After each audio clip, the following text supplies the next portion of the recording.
pag-usapan natin itong mga pangalan, isa-isahin natin. No? Hindi ba strange na merong lumulutang na pangalan na Pia Cayetano dito sa administration slate? Given what her brother did to then Vice Presidential candidate Bongbong Marcos noong 2016 CNN Philippines debate. Para naman oras ko na nakawin mo pa. Oo, grabe. Parang in your face, sinabi ni Cayetano pa ulit-ulit, magnanakaw ka. Tapos, ano yun? Meron ba talaga mga bagay na lahat pwedeng kalimutan pagdating sa politika? Sa Pilipinas. Talaga? Sa Pilipinas. Oh. Parang lalim kasi yung tagos na eh. Pero tingin ko hanggang ngayon ay malalim pa rin yun. Hanggang ngayon malalim pa rin yun.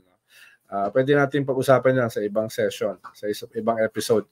Dahil yung ganyang lalim ay may implication sa local election. Halimbawa sa Taguig. No? Pero ibang topic yan. No? Ibang topic yan. Pero ang nagne-negotiate kasi ngayon yung partido. At ang strange ay halos lahat ng nine-negotiate nila na sasama sa ruling coalition at sasama sa senatorial slate ay critical sa gobyerno. Halimbawa, yung mga hindi yan sumama sa majority sa Senate.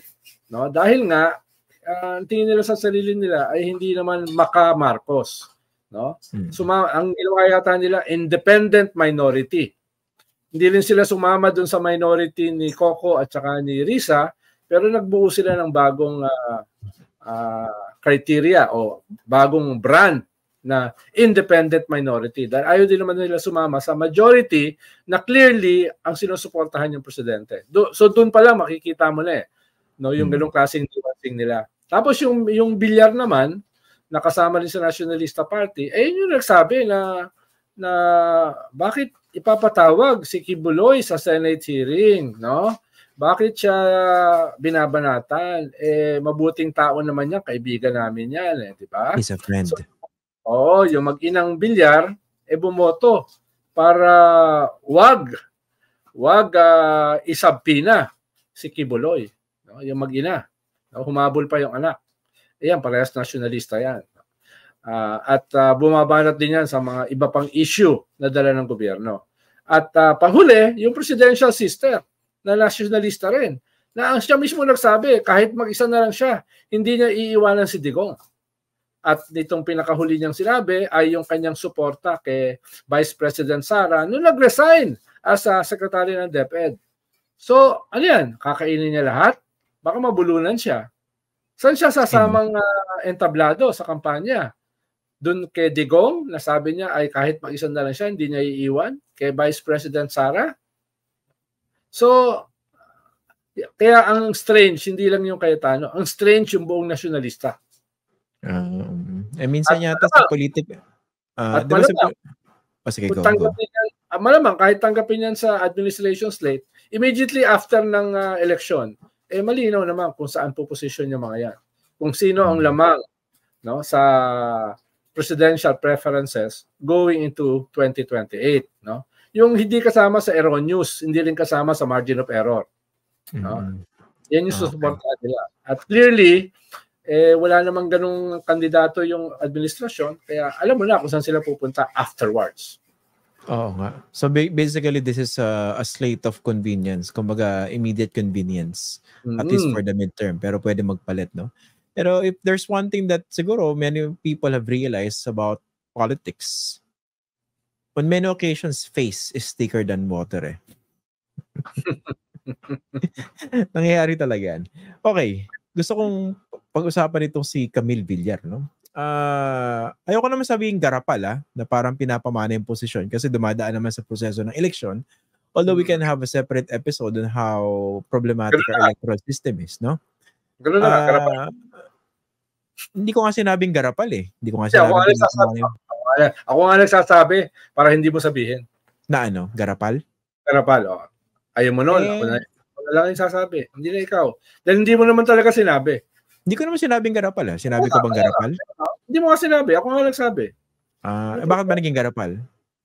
Garapal talaga. Pinapamana Garapal ba yun? Hindi. Technically, dumadaan naman sa eleksyon. Pero kung kontrolado na mayayaman yung eleksyon at nalilimit yung choices na sa mga pwedeng magaling pero hindi magkaroon ng equal chances, talaga mananalo yung may pera, no? Lalo na sa Senado. Napakahalaga ng Senado, di ba? Napakahalaga. Wala namang budget na ipopropose ang House, ang Kongreso, na hindi maaaprubahan kung hindi aaprubahan ng Senado. Ikalawa, yung mga treaties natin, yung mga tratado natin, ang Senado lamang ang pwedeng gumawa niyan. Sila rin ang pwedeng mag-unmake ng mga tratado. Di ba? Ikatlo, yung usapin sa impeachment. Kung meron mang i-impeach na opisyal ang Kongreso, halimbawa, Chief Justice, o kaya halimbawa ay Presidente, ang magko-convict, ang magpapasya, kung siya ay talagang tatanggalin, ay Senado. No? Kung magkakaroon ng gera, Senado ang magpapasya, di ba? So, at yung mga hindi naman formal, yung Senado, usually, diyan ang gagaling yung mga ambisyoso na gustong maging presidente. Diyan yung, hindi ko sasabihin na training ground, breeding ground nila. Diyan sila nagsisimula. Kaya napakahalaga. Tapos ipapamana mo lang yung posisyon. Ako, again, hindi ko naman sinasabing garapal kasi technically hindi naman niya mamamana yung posisyon dahil dadaan pa rin siya sa proseso ng eleksyon. Ang konteksto na sinasabi ko lang, again, hindi ko sinasabing garapal, ha? Magkasama na nga yung mag-ina, Mark Villar at Cynthia Villar sa isang Senado na binubuo lang ng 24 members. Tapos meron pa magkapatid na Cayetano, half-brothers Ejercito at Estrada. Kung nanalo si Jejo Marbinay, muntik pa magkaroon ng Nancy and Jejo Marbinay. Ang point ko, parang kakaunti talaga ang qualified na Pilipino, no, para maging senador. Tapos ito, dahil outgoing na yung nanay, si Cynthia Villar, kailangan patakbuhin yung anak. Baka naman sobrang galing kasi, no? Yan ang naisip ko. Kasi I don't know her personally, no? Baka naman sobrang galing. Kailangan siya ng tao. Baka naman ganun. Yun lang siguro. Pwede. Very compelling yun. Sagutin ko lang ito isa kasi meron troll si Duterte dito, napaka-activist. Si Alan Huatchon, no? Sabi, ano naman masama doon? Bawal ba sa batas? Hindi lahat. Una, bawal sa konstitusyon, kasi meron siyang provision sa konstitusyon na bawal ang political dynasties. Kaso yung mga magagaling ng mga kongresista at mga senador mo, Alan, ay never nag-pass ng enabling law. Kaya don't try to be legal to me kasi napakatanga ng opinion na yan. Ha? Hindi ko sinabing tanga ka. Tanga lang yung opinion. Yung opinion. Yung opinion mo. Hindi mo tayo na members mo dito. Medyo may pagkatanga lang yung comment mo. Maraming ganun. Hindi ko alam kung saan ka humuhugot ng ganyang posisyon. Pero siguro magbasa-basa ka ng konti para makapag-research ka kung gaano ka-problematic yung dala ng mga political dynasties.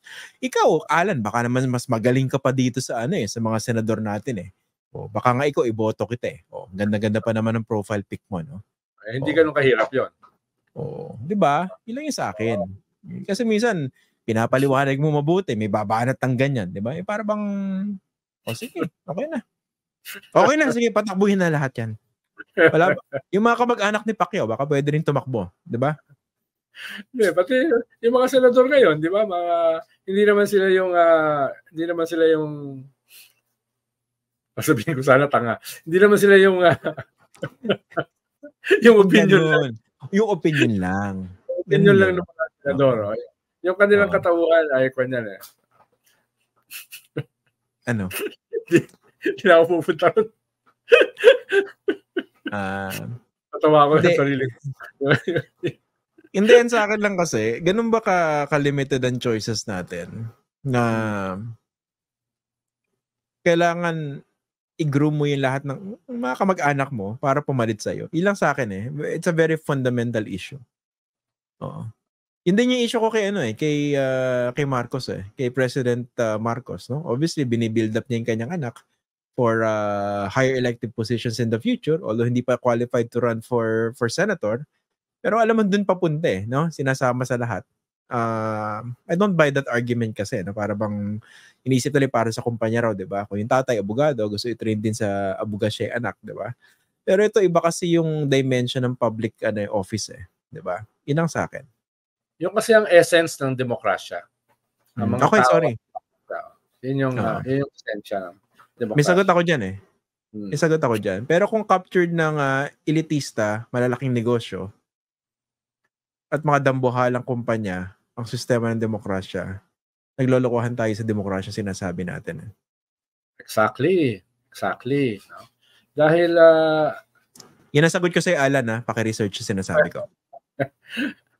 Ang essence ng democracy kasi is democratization of power, di ba? Yun ang essence ng demokrasya. At bahagi ng democratization na yan ay hindi lamang sa kapangyarihan democratization sa kayamanan. Yun yung problema sa atin Kaya hindi democratic yung